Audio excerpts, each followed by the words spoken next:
மக்களின் வளர்ச்சிக்கு ஒரு எதிரான கட்சி தான் திமுக அப்படின்ற மாதிரி பாஜக மாநில தலைவர் அண்ணாமலை ஒரு குற்றம் சாட்டியிருக்காரு. அதை நீங்க உங்களுடைய கருத்து இல்ல.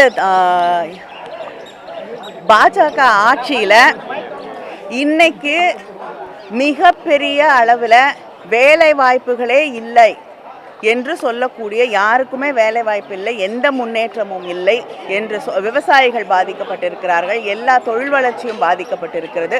மக்களுக்கு இடையே ஜாதி பிரச்சனைகள், மத பிரச்சனைகளை தொடர்ந்து தூண்டிவிட்டு அவர்களுடைய அடிப்படை வாழ்வாதாரமே பாதிக்கக்கூடிய ஒரு சூழலை அவர்கள் உருவாக்கி இருக்கிறார்கள். அதனால் மக்களுக்கு, இந்த நாட்டுக்கு எதிரானவர்கள் யார் என்பதை நீங்களே புரிந்து கொள்ள முடியும். நாடாளுமன்றத்தில் தெரிவித்த கருத்து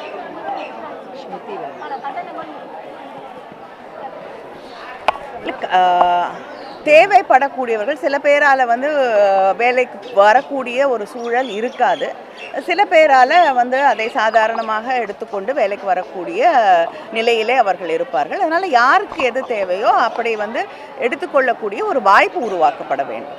நாடாளுமன்ற தேர்தல் நெருங்கிறதுனால தான் 6000 ரூபாய் நிவாரண தொகையை வழங்குறாங்க அப்படின்ற மாதிரி நாம் தமிழர் கட்சியின் ஒருங்கிணைப்பாளர் சீமான் ஒரு குற்றம் சாட்டியிருக்காங்க.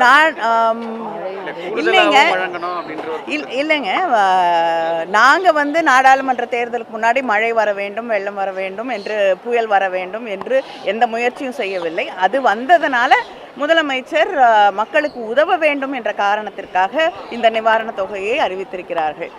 இதுக்கும் தேர்தலுக்கும் எப்படி முடித்து போட முடியும்? அதேபோல் நம்ம மத்திய அரசு கிட்ட கேட்கப்பட்ட தொகை உடனடியாக கொடுக்கப்படவில்லை என்ற குற்றச்சாட்டு முன்வைக்கிறார். அவங்க 10,400 ரூபாய் கொடுக்கணும்னு சொன்னாங்க. நம்ம 6000 தான் கொடுக்குறதா ஒரு குற்றச்சாட்டு. யாரு?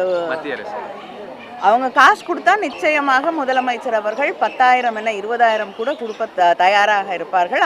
நமக்கு வர வேண்டிய நிலுவைத் தொகையை கொடுக்கட்டும். நமக்கு நியாயமாக ஒன்றிய அரசாங்கம் வழங்க வேண்டிய நிதியை இப்பொழுது நம்முடைய முதலமைச்சர் அவர்கள் வைத்திருக்கக்கூடிய கோரிக்கையின்படி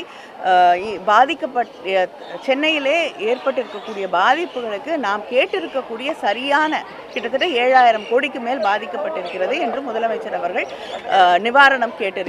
அதை வழங்கினால் நிச்சயமாக ஏற்றி வழங்கக்கூடிய வாய்ப்பு உருவாகும்.